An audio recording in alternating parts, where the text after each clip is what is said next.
Hello student, welcome back to my YouTube channel base of education mantra. प्यारे बच्चों, आज की इस वीडियो में बात करने वाले क्लास 9th में ज्योग्राफी के चैप्टर नंबर 1 जिसका नाम है भारत आकार और स्थिति। यानी हम वर्ल्ड के मैप में देखने वाले हैं भारत का जो आकार यानी कि उसका साइज क्या है और उसकी स्थिति यानी कि पोजीशन क्या है। जिस प्रकार से आपके परिवार में क्या पोजीशन होता है, यानी कि आप भाई बहनों में कितने बड़े हैं और आपकी लंबाई चौड़ाई कितनी है, ठीक है। ठीक उसी प्रकार से हम भारत को भी देखने वाले हैं कि भारत क्या है वर्ल्ड के मैप में, उसका साइज क्या है और उसकी पोजीशन क्या है, ठीक है। तो चैनल पर अगर नए हैं तो चैनल को क्या सब्सक्राइब करें और वीडियो को लाइक शेयर जरूर करें, जिससे हम इस चैप्टर को बहुत ही आसानी तरीके से चित्रों के माध्यम से समझ सकें। क्योंकि इस वीडियो में जहाँ तक हमने कोशिश किया है कि इस चैप्टर को बहुत आसान तरीके से समझाने की कोशिश किया है। यानी प्यारे बच्चों, हमने इस वीडियो में वे सारे क्वेश्चन इंक्लूड किया है कि जो एग्जाम में अक्सर पूछे जाते हैं, और उसको हमने अलग अलग कलर से भी आपको दिखाने की कोशिश किया है कि जिससे आपको अच्छे प्रकार से याद हो सके। तो वीडियो को पूरा अंत तक जरूर देखें, जिससे दिए गए सारे टॉपिक को सही प्रकार से समझ सकें।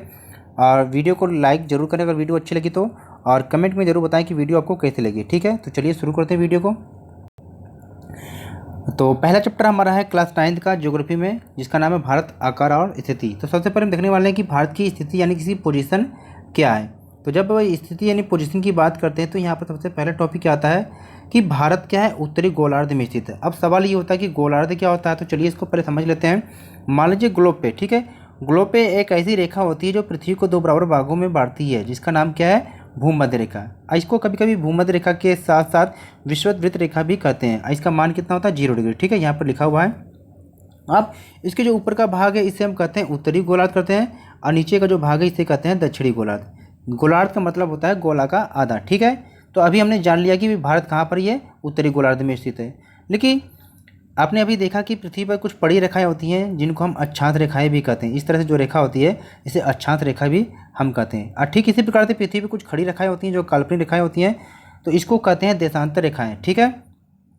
अब इस देशांतर रेखा की जो इधर का भाग है इसको हम कहते हैं पूर्वी देशांतर, और इधर के भाग को करते हैं पश्चिमी देशांतर। तो अब हमने जान लिया कि भाई भारत क्या है देशांतर के आधार पर पूर्व में है और अक्षांश के आधार पर क्या है उत्तर में, ठीक है। अब इसी के साथ साथ हम देखते हैं कि भारत का वर्ल्ड में पोजीशन क्या है। तो यहाँ पर जो हम देखते हैं कि भारत क्या है, भारत का जो अक्षांशीय विस्तार है वो 8 डिग्री 4 मिनट उत्तर से लेकर 37 डिग्री 6 मिनट उत्तर यानी उत्तरी अक्षांश तक। क्योंकि आप क्या करते हैं, इसको तो बहुत अच्छी तरीके से रट लेते हैं कि एग्जाम में रट लिया हमने और एग्जाम में आया तो इसके क्वेश्चन के आंसर हमने लिख लिया। लेकिन आपको समझना भी तो चाहिए कि ये है तो यहाँ पर ये मतलब इसका मतलब क्या होता है, ठीक है। इसी प्रकार से जो भारत का देशांतरी विस्तार है ये 68 डिग्री 7 मिनट पूर्वी देशांतर से लेकर 97 डिग्री 25 पे पूर्वी देशांतर तक है। तो इन दोनों का मतलब होता क्या है, तो चलिए इसको फिर से वर्ल्ड के मैप पे देखते हैं। तो जैसे मान लीजिए ये भूमध्य रेखा है, पृथ्वी को दो बराबर भागों में बांटती है, जिसका मान है 0 डिग्री। अब इसी प्रकार से हम बढ़ते रहेंगे, 1 2 3 4 ऐसे 8 होगा। तो अब मान लीजिए यहाँ पर जो ये है ना ये 8 डिग्री 4 मिनट है, उत्तर से लेकर ऐसे बढ़ते जाएंगे तो यहाँ पर आएगा 37 डिग्री 6 मिनट, ठीक है। तो यहाँ पर जब 37 डिग्री 6 मिनट आ जाएगा और नीचे क्या है 8 डिग्री 4 मिनट। तो इस प्रकार से क्या अक्षांशीय विस्तार में हम कह सकते हैं। क्योंकि देखिए प्यारे बच्चों, ये जो है ना वर्ल्ड में क्या है, जो हमारा भारत है ये उत्तर से ही तो शुरू हो रहा है, इसलिए क्या 8 डिग्री 4 मिनट उत्तर से लेकर 37 डिग्री 6 मिनट उत्तर तक ये क्या है इसका अक्षांशीय विस्तार है। ठीक इसी प्रकार से अगर बात की जाती है, ठीक इसी प्रकार से अगर देशांतर के रूप में देखा जाए तो देशांतर में कितना था, अभी हमने देखा था देशांतर के आधार पर। जैसे मान देशांतर है यहाँ पर भी क्या था 0 है, ठीक है। अब इसी प्रकार से क्या है 1 2 करते करते यहाँ पर क्या है जो ये जो रेखा आ रही है यहाँ से आप देख रहे हैं ये कितना है, तो ये भी क्या है 68 डिग्री 7 मिनट, ठीक है। तो यहाँ से 68 डिग्री 60 मिनट से लेकर 97 डिग्री 25 यानी कितना 97 डिग्री 25 देशांतर ये है, ठीक है। तो इस प्रकार से क्या अक्षांश और देशांतर रेखा के आधार पर अगर देखा कि भारत की पोजीशन कितना है, ठीक है। तो यहाँ पर आपको यही बताया गया है, ठीक है। यानी कि भारत का जो अक्षांशीय विस्तार है ये 8 डिग्री 4 मिनट उत्तरी अक्षांश से लेकर 37 डिग्री 6 मिनट उत्तरी अक्षांश तक फैला हुआ, ठीक है। अब भारत का देशांतरी विस्तार की बात करते हैं तो 68 डिग्री 7 मिनट पूर्वी देशांतर से लेकर 97 डिग्री 25 पूर्वी देशांतर तक है, ठीक है। यहाँ पर चित्र में भी दिखाया गया है, ठीक है। ये आपका कितना है 8 डिग्री 4 मिनट उत्तर से लेकर 37 डिग्री 6 मिनट उत्तरी अक्षांश। और ये 68 डिग्री 7 मिनट पूर्वी देशांतर से लेकर 97 डिग्री 25 पूर्वी देशांतर तक ये इसका देशांती विस्तार है। अब बात करते हैं कर्क रेखा की। तो कर्क रेखा यानी कि जो कर्क रेखा है ये क्या है, जिसका मान होता है 23.5 डिग्री। तो ये भारत को क्या है 2 बराबर भागों में बांटती है। तो यहाँ पर बांटती होना चाहिए, ठीक है। थोड़ा सा इसको सही कर लेते हैं।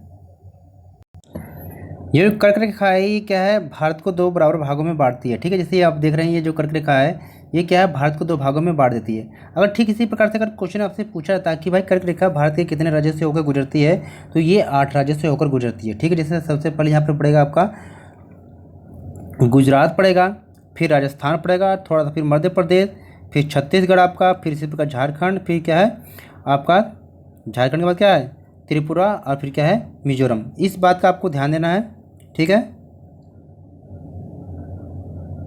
तो ये जो कर्क रेखा है ये भारत के 8 राज्यों से गुजरती है, ठीक है। तो पश्चिम से पूर्व की तरफ, यानी कि पश्चिम से क्या पूर्व की तरफ क्रमशः अगर बढ़ते जाएंगे तो पहले गुजरात है, फिर राजस्थान, फिर मध्य प्रदेश, छत्तीसगढ़, झारखंड, पश्चिम बंगाल, त्रिपुरा, मिजोरम, ठीक है। एक चीज़ आपको ध्यान देना है कि यहाँ पर क्या है कि जो कर्क रेखा वो उड़ीसा यानी उड़ीसा राज्य से नहीं गुजरती है। अक्सर एग्जाम में आपसे यही पूछा जाता है, जैसे ये कर्क रेखा है ना भारत के बीचों बीच से गुजर रही है, तो यहाँ पर आपका उड़ीसा पड़ जाता है, तो इसलिए ये उड़ीसा से नहीं गुजरती है, ठीक है। बाकी क्या 8 राज्यों से गुजरती है, आपको ये याद रखना है, ठीक है। और इसकी कोई ट्रिक नहीं है आपके पास, क्योंकि हमें सीरियल वाइज से मैप के द्वारा याद करना है। फिर आगे क्या है, अंडमान एवं निकोबार। अब यानी कि जो अंडमान निकोबार ये क्या है, ये द्वीप समूह है भारत के, यानी भारत के 2 द्वीप समूह है अंडमान और निकोबार द्वीप समूह, ये बंगाल की खाड़ी की तरफ है, यानी इसको आप देख पा रहे हैं यहाँ पर, ठीक है ना। यानी बंगाल की खाड़ी में इधर है, ये यहाँ पर ये है अंडमान निकोबार द्वीप समूह। फिर यहाँ पर जो लक्षद्वीप है ये कहाँ पर, अरब सागर में, यानी अरब सागर कहाँ पर है यहाँ पर, यानी कि लक्षद्वीप आपकी यहाँ पर है, ये अरब सागर में। तो इस प्रकार से आप इसको ध्यान देने की कोशिश करेंगे, ठीक है। कि एग्जाम में अक्सर ये पूछे जाते हैं कि अंडमान निकोबार द्वीप समूह किस साइड में, तो बंगाल की खाड़ी में, और लक्षद्वीप कहाँ पर, ये अरब सागर में, ठीक है। ये वर्ल्ड का मैप है, वर्ल्ड के मैप में आप भारत की लोकेशन देख सकते हैं, ठीक है। आगे देखते हैं। अब हम बात करते हैं कि भारत का आकार क्या है, यानी कि हमें इसे इसकी पोजीशन देख ली है, इसका साइज देखना कि क्या है। तो जब हम साइज की बात करते हैं तो भारत का जो क्षेत्रफल है 32,87,263 वर्ग किलोमीटर है, ठीक है। और कभी कभी आप इसको इस प्रकार से भी देख सकते हैं कि 32.8 लाख, ठीक है। तो कोई भी कन्फ्यूजन नहीं, बात सेम है। फिर बात करते हैं कि भैया विश्व के भौगोलिक क्षेत्रफल, यानी कि जो विश्व के कुल भौगोलिक क्षेत्रफल का ये भारत का क्षेत्रफल कितना है, तो ये क्या है 2.4% है, ठीक है। तो इसको भी आप याद रखेंगे। और भारत क्या है विश्व का सबसे बड़ा देश जो है वो 7वें नंबर पे है, यानी भारत क्या है विश्व का 7वां बड़ा देश है। अगर बात की जाती है सबसे बड़ा देश कौन सा है, तो अगर विश्व में क्षेत्रफल की दृष्टि से बात की जाए तो सबसे बड़ा देश कौन सा है, तो वो रूस है, ठीक है। क्रम से आप देख सकते हैं, तो पहले रूस है, फिर कनाडा है, और कहीं कहीं आपको चीन दिया रहता है, कहीं कहीं यूएसए, तो इसमें कोई कन्फ्यूजन नहीं है, कोई भी ले सकते हैं। फिर ब्राज़ील, ऑस्ट्रेलिया और भारत, यानी कि भारत का जो नंबर है वो 7वें नंबर पे, ठीक है। अगर 8वें नंबर की बात की जाती है तो अर्जेंटीना हो जाता है आगे, इसलिए आप कोई कन्फ्यूजन नहीं होना चाहिए। तो आप यही याद करेंगे कि भारत विश्व का 7वां बड़ा देश है, ठीक है। अब भारत की जो स्थल सीमा रेखा की बात की जाती है तो वो कितना, यानी कि जो भारत का जो जमीन रेखा है, यानी स्थल की जो लंबाई टोटल है वो कितनी है 15,200 किलोमीटर है, तो इसको भी आप याद रखेंगे। भारत की जो समुद्री तट रेखा, यानी कि जो समुद्र के किनारे वाला जो क्षेत्र ये, ठीक है, ये पूछ रहा आपसे हैं, तो भारत की जो समुद्री तट रेखा जो है द्विसमित, यानी कि ये तो जो आपका है ये तो इसको लेके और जो ये द्वीप समूह दोनों है ना, इनको लेकर भी क्या है टोटल पूछा जा रहा है। तो द्वीप सहित दोनों लेकर कितना हो जाता है 7616.6 किलोमीटर, ठीक है। इसको भी आप देखेंगे। फिर गुजरात से अरुणाचल प्रदेश की जो स्थानीय समय में क्या होता है 2 घंटे का अंतर होता है, यानी कि यहाँ पर गुजरात आपका है और यहाँ पर आपका अरुणाचल प्रदेश, लेकिन दोनों के समय में क्या होता है कि स्थानीय समय में 2 घंटे का अंतर होता है। आगे देखते हैं। और यानी कि 82.5 जो पूर्वी देशांतर रेखा है, यानी कि ये देख रहे हैं कि एक देशांतर रेखा है, पूर्वी देशांतर रेखा है, यानी कि 82.5, इसको क्या है भारत का जो मानक समय निर्धारित किया गया है, यानी कि भारत का जो समय निर्धारित किया जाता है इस रेखा से, जिसको क्या है भारत की मानक या यमोत्तर रेखा भी कहा जाता है। ये जो लगभग कहाँ से, उत्तर प्रदेश के मिर्ज़ापुर राज्य से गुजरती है, यानी अक्सर एग्जाम में आपसे पूछा जाता है यही कि जो भारत की मानक या यमोत्तर जो रेखा है वो कहाँ से गुजरती है और उसका मान कितना है। तो आपको याद रखना है कि अगर मान पूछा जाए तो 82.5 पूर्वी देशांतर, ध्यान रखना ये आपसे पूर्वी देशांतर और पश्चिमी देशांतर दोनों दे सकता है, आपको पूर्वी देशांतर याद रखना है।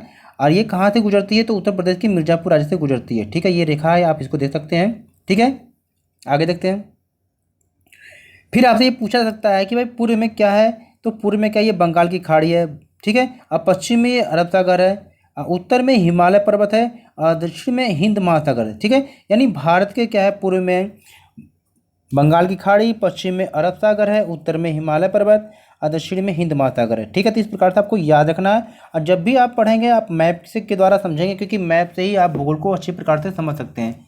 अगर मैप रहेगा तो इजीली बहुत अच्छी तरीके से समझ सकते हैं सभी टॉपिक को। अब बात की जाती है भारत की उत्तर से दक्षिण तक की लंबाई कितनी है, यानी ये जो भारत है इसका उत्तर से दक्षिण तक लंबाई कितनी है, तो ये 3214 किलोमीटर है। ठीक है, यानी कि भारत का ये आपकी जो लंबाई है उत्तर से दक्षिण तक तो कितनी है, 3214 किलोमीटर है। ठीक है, आगे देखते हैं।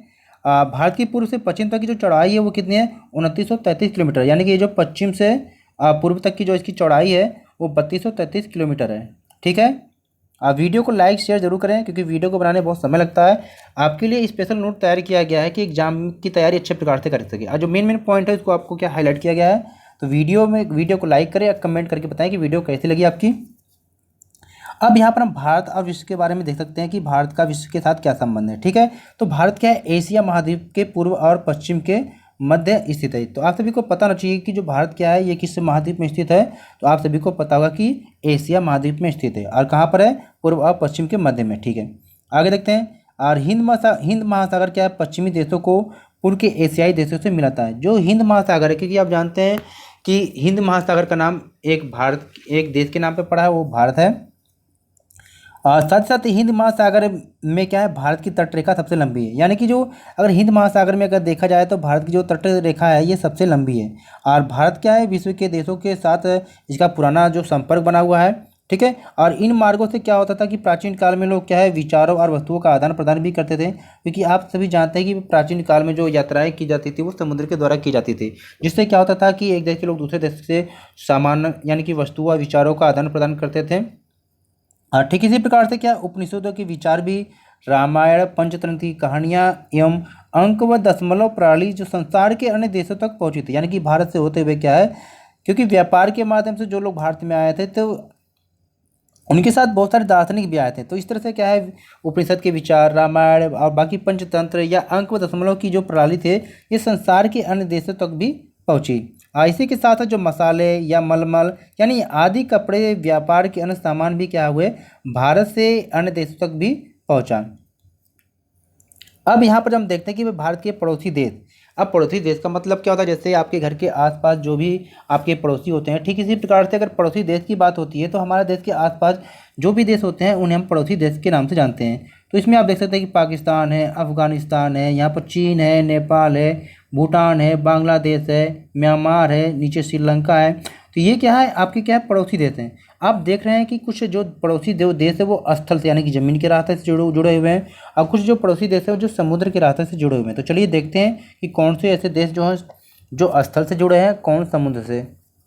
तो सबसे पहले हम जान लेते हैं कि भारत में वर्तमान समय में, यानी कि अब ये क्या है 2022 चल रहा है, तो 2022 में, ठीक है, यानी कि वर्तमान समय में जो भारत में राज्य 28 राज्य 8 केंद्र शासित प्रदेश हैं। ठीक है, उम्मीद करते हैं कि आपको पहले से पता होगा, अगर नहीं पता था तो आप जान लीजिए। अब स्थल सीमा से जुड़े पड़ोसी देश, अब देखते हैं कि जो कौन से ऐसे जो पड़ोसी देश है जो स्थल की सीमा से जुड़े हुए हैं भारत से। ठीक है, तो जब यहाँ पर बात की जाती है तो सबसे पहले नाम आता है किसका, पाकिस्तान का। दूसरे नंबर पर अफगानिस्तान है, फिर चीन है, नेपाल है, भूटान, म्यांमार जिसको पहले वर्मा के नाम से जानते थे, और बांग्लादेश। ठीक है, ये तो क्या है, स्थल सीमा से जुड़े हुए क्या है, पड़ोसी देश थे। और कुछ इसी प्रकार से क्या समुद्री सीमा से जो जुड़े हुए देश हैं, जिसका नाम इसमें क्या है, पहले नंबर पे आता है श्रीलंका। ठीक है, फिर मालदीव। ठीक है, मालदीव कहाँ पर है, वो आपके इस साइड में। ठीक है, यहाँ पर मैप थोड़ा सा कटा हुआ है, तो ये आपके यहाँ पर मालदीव है। ठीक है, इस साइड में। चलिए आगे देखते हैं। तो इस प्रकार से हमने देखा कि मेन में जो पॉइंट को हमने कवर कर लिया, लेकिन कुछ ऐसे जो टॉपिक जो है, जो मेन पॉइंट है, महत्वपूर्ण जो बिंदु वो छूट गया है, तो उसको यहाँ पर क्या हम यहाँ पर इंक्लूड किए हैं, तो इसको आप देखेंगे। ठीक है, तो कुछ महत्वपूर्ण बिंदुओं को देखते हैं। यानी अगर बात की जाती है भारत में क्षेत्रफल के आधार पर सबसे बड़ा राज्य कौन सा है, तो ये राजस्थान है। ठीक है, भारत में क्षेत्रफल की दृष्टि से सबसे छोटा जो राज्य है तो ये गोवा हो जाएगा। भारत में जनसंख्या की दृष्टि से सबसे बड़ा राज्य उत्तर प्रदेश आपका है, और भारत में जनसंख्या की दृष्टि से सबसे छोटा राज्य सिक्किम है। सबसे जो लंबी तट रेखा वाला जो राज्य है वो गुजरात है। आपसे एग्जाम में अक्सर पूछता है कि सबसे लंबी तटरेखा वाला राज्य कौन सा है, तो गुजरात है। ठीक है। त्रिपुरा जो राज्य है वह 3 तरफ से बांग्लादेश से घिरा है। कभी कभी ये भी एग्जाम में पूछ देता है। और कभी कभी अक्सर जो पूछता है स्वेज नहर के बारे में। ठीक है बच्चों, तो स्वेज नहर को पूछता क्या है कि स्वेज नहर किन किन को जोड़ती है, तो स्वेज नहर भूमध्य सागर को लाल सागर से जोड़ती है। ये भी बहुत ही इंपॉर्टेंट एग्जाम में कई बार पूछा गया है।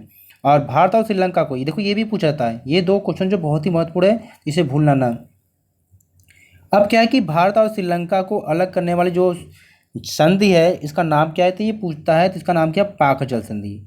कभी कभी ऐसा होता है कि एग्जाम में पूछे कि पाक जल संधि किन 2 देशों को अलग करती है, तो बहुत सारे बच्चे क्या पाक नाम देख के सीधे पाकिस्तान और भारत लगा देते हैं। तो आपको ध्यान देना है कि पाक जल संधि क्या है, भारत और श्रीलंका को क्या है, अलग करती है। ठीक है। चलिए अगला है खाड़ी। अब खाड़ी क्या होता है, 3 तरफ से जो भूमि पर घिरे, यहाँ पर घिरा होगा, तो यहाँ पर हम देखते हैं कि अगर खाड़ी का मतलब होता क्या है, यानी कि एक तरफ से भूमि पर घिरे समुद्री जो क्षेत्र को हम क्या कहते हैं, खाड़ी कहते हैं। ठीक है। जैसे कभी कभी बंगाल की खाड़ी हमने कह दिया। ठीक है। तो इस प्रकार से आप समझेंगे। गोलार्ध का मतलब क्या होता है भाई, गोलार्ध का अर्थ होता है गोला का आधा। अभी हमने जो देखा था। ठीक है। तो उम्मीद करते हैं कि आपको ये जो सारे जो चैप्टर बहुत इजीली प्रकार से समझ में आ गया होगा, क्योंकि जो चैप्टर ये बहुत छोटा था, बहुत ही महत्वपूर्ण है, क्योंकि 1 नंबर के सारे क्वेश्चन जो अक्सर पूछे जाते हैं। तो उम्मीद करते हैं कि आपको ये सारे चैप्टर समझ में आ गया होगा। तो वीडियो को लाइक शेयर जरूर करें, और चैनल पर है तो चैनल को सब्सक्राइब जरूर करें, और कमेंट करके जरूर बताएं कि आपको ये वीडियो कैसे लगी। अगर आप हमारे टेलीग्राम से जुड़ना चाहते हैं, इसकी पीडीएफ आपको चाहिए, तो आप क्या है टेलीग्राम ग्रुप को ज्वाइन कर सकते हैं। वहाँ से आप सारे प्रकार की पीडीएफ ले सकते हैं। ठीक है। और चैनल पर नए हैं तो चैनल को सब्सक्राइब जरूर करें, और हमें इंस्टाग्राम पर भी आप फॉलो कर सकते हैं। ठीक है। तो ओके प्यारे बच्चों, फिर मिलते हैं अगली वीडियो के साथ। तब तक नमस्कार। वीडियो को लाइक शेयर जरूर करें।